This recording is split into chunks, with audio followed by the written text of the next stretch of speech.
Assalamualaikum warahmatullahi wabarakatuh. Kali ini saya akan menjelaskan aritmetika sosial kedua, yaitu tentang diskon ganda, pajak, dan kurs. Oke, diskon ganda. Pernahkah kamu melihat tulisan ini? Ya, ini di supermarket ya, berarti ya. Ada diskon, di atasnya ada diskon lagi. Namanya diskon ganda, begitu ya. Nah, pertanyaannya, apakah 50% itu ditambah 20% itu sama dengan 70%? Ternyata kalau kita hitung itu tidak sama ya. Mari kita lihat contoh.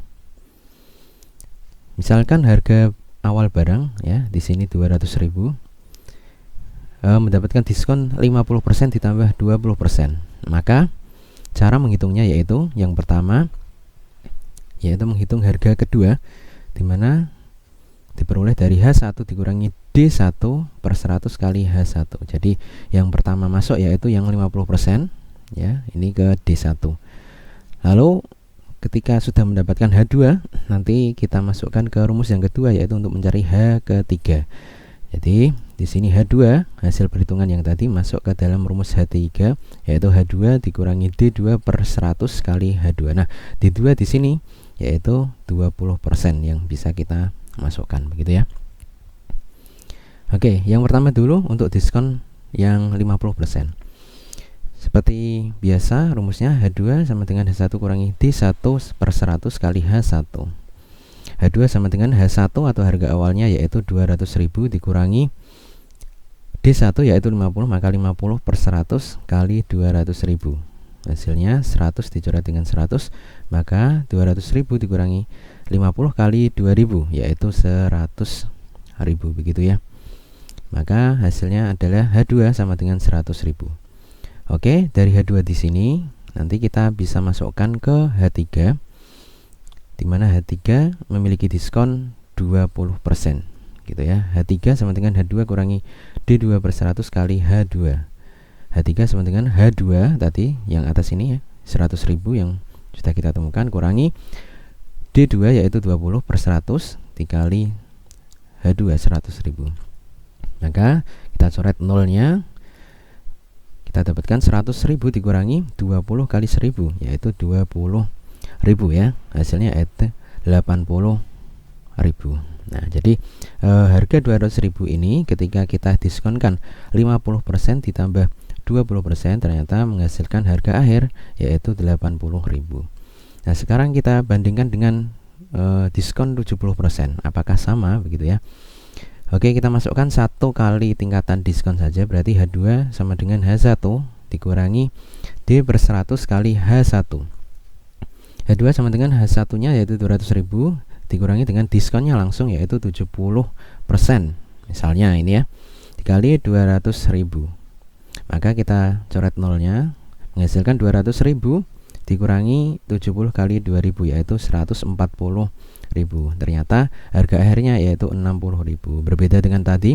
Kalau tadi untuk harga akhir diskon berganda 50% tambah 20% yaitu 80.000. Sedangkan kalau kita diskon langsung 70%, hasilnya berbeda yaitu 60.000. Jadi perhitungan 50 tambah 20 itu bukan 70 ya, karena hasilnya berbeda dan bukan seperti itu yang dimaksud. Jadi kita sudah tahu, begitu ya. Baik, kita langsung beralih ke pajak. Pajak itu intinya yaitu kontribusi wajib ya kepada negara dari orang pribadi atau badan ya, bersifat memaksa berdasarkan undang-undang gitu. Nah, walaupun memaksa tetapi kan ini ya yang paling penting di garis bawah yaitu ini untuk keperluan negara bagi sebesar-besarnya kemakmuran rakyat. Jadi diharapkan ya dengan pajak di sini rakyat-rakyat di suatu negara itu bisa makmur karena pembangunan misalnya ya itu semakin baik karena ada pajak-pajak, karena APBN juga bisa meningkatkan, begitu ya. Baik. Tetapi yang paling digarisbawahi juga untuk yang membuat undang-undang juga sebisa mungkin tidak ini ya, memberikan pajak yang terlalu berlebihan kepada rakyat juga, begitu ya. Nah, tapi rakyat ya juga harus bisa memahami bahwa pajak itu juga bertujuan untuk memberikan kemakmuran untuk bersama, begitu ya. Oke, macam-macam pajak di sini yaitu pajak pertambahan nilai yaitu PPN, yang kedua pajak penghasilan PPH, ketiga pajak bumi dan bangunan PBB, keempat pajak kendaraan bermotor, kelima pajak penjualan barang mewah, yang keenam pajak biaya materai. Ya, jadi ada beberapa macam pajak ya. Mungkin selain yang saya tuliskan di sini juga ada beberapa pajak lagi. Nanti bisa di browsing sendiri begitu ya. Langsung lanjut kita ke perhitungan pajak. Pajak bisa dihitung melalui T sama dengan P per 100 kali H1. Nah, nanti H2 nya yaitu H1 plus minus T. Nah, maksudnya apa ini? Nah, T ini tax atau pajak terutang begitu ya. Saya pakai istilah bahasa Inggris saja biar simbolnya lebih mudah gitu. Jadi P di sini persentase pajak, jadi P per 100 begitu. Kemudian H1 itu harga atau harta atau hasil atau nilai objek sebelum pajak, itu H1. Lalu untuk H2 ini harga atau harta atau hasil atau nilai objek setelah pajak. Jadi di sini H2 sama dengan H1 plus minus T. Mana H1 ini kenapa kok ada simbol plus minus? Ya, ini nanti keterangannya. Pajak bersifat menambah nilai, itu plus gitu ya. Itu misalnya dalam PPN, PBB, PKB, barang mewah, biaya materai begitu ya. Kemudian pajak bersifat mengurangi nilai atau minus ya, makanya di sini saya tulis plus minus. Itu untuk PPH atau pajak penghasilan. Kemudian kita masuk ke contoh. Contoh pertama. Sebuah toko elektronik menjual sebuah televisi dengan harga 4 juta rupiah. Jika tarif PPN sebesar 10%, tentukan besarnya PPN. Yang kedua, harga yang diberikan untuk membeli televisi tersebut. Baik, kita jawab. Untuk yang pertama yaitu A. Kita masukkan rumus. Karena hanya dihitung besar pajaknya saja, berarti T sama dengan P per 100 dikali H1 sama dengan P nya yaitu 10%, maka ini 10 per 100 dikali H1 nya yaitu 4 juta. Berarti di sini kita coret nolnya, maka kita dapatkan bahwa T sama dengan 10 kali 4000, berarti 4 bukan 4000 ya, ini nolnya ada 1, 2, 3, 4, 5 ya, berarti 400.000. Baik, untuk yang B yaitu harga yang diberikan untuk membeli televisi, yaitu H2 sama dengan H1. Karena PPN maka akan menambah harga yang sebelumnya ya, maka di sini kita tuliskan sebagai 4 juta harga awalnya ini ditambah dengan pajaknya atau taxnya yaitu 400.000 di sini, sehingga untuk harga yang dibayarkan ditambah dengan PPN yaitu sebesar 4.400.000 begitu. Kita lanjut ke contoh kedua. Mr. Jack memiliki gaji sebesar 10 juta per bulan. Namun Mr. Jack perlu membayar biaya jabatan sebesar 5%. Tentukan. Yang pertama, besarnya PPH, pajak penghasilan per bulan. Yang kedua, penghasilan bersih Mr. Jack tiap bulan. Di sini kita langsung jawab saja. Rumusnya sama, yaitu pajaknya T sama dengan P per 100 dikali H1. Di sini P-nya yaitu 5 ya, 5%, maka 5 per 100 dikali 10 juta penghasilan per bulan ya. Di sini kita coret nolnya, sehingga 5 kali nolnya ada di sini 1, 2, 3, 4, 5, berarti 500.000 begitu ya. Baik. Nah, di sini perlu diingat bahwa PPH itu kan mengurangi nilai penghasilan begitu ya. Karena pajaknya nanti diserahkan kepada negara. Maka di sini penghasilan yaitu 10 juta dikurangi pajaknya tadi 500.000, sehingga penghasilan bersih yang diterima Mr. Jack tiap bulan yaitu 9.500.000 begitu. Baik, kita langsung lanjut ke bab selanjutnya, yaitu tentang kurs. Kita tahu bahwa subjek kurs yaitu bank gitu ya. Nah, jenis-jenis kurs dibagi menjadi dua, yaitu kurs jual dan kurs beli. Nah, di sini kita pahami maksudnya apa itu kurs jual, apa itu kurs beli. Jadi kurs jual yaitu kurs yang digunakan untuk menukarkan rupiah dengan mata uang asing. Nah, istilah mudahnya, karena subjeknya bank ya, berarti bank menjual mata uang asing. Kemudian yang kedua biasanya dilakukan oleh WNI atau warga negara Indonesia atau orang yang punya rupiah. Jadi rupiah ditukar ke asing, banknya menjual mata uang asing. Kemudian kurs beli, kurs yang digunakan untuk menukar mata uang asing menjadi rupiah. Jadi istilah mudahnya, subjeknya bank, maka kurs beli ya, bank membeli mata uang asing. Jadi biasanya dilakukan oleh WNA, warga negara asing atau orang yang punya mata uang asing. Gitu. Langsung saja kita ke perhitungan kurs. Kurs jual rupiah menjadi C. C ini apa? C itu mata uang asing ya. Saya simbolkan sebagai C atau currency. Nanti saya berikan keterangan. C sama dengan di sini yang perlu ditulis dulu yaitu kurs C terhadap Rp.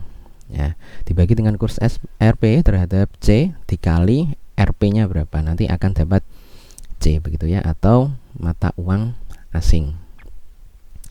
Nah, di sini yang kedua kurs beli yaitu menukarkan mata uang asing menjadi rupiah. Jadi berapa rupiah yang didapat, yaitu dibalik, ini perbandingannya.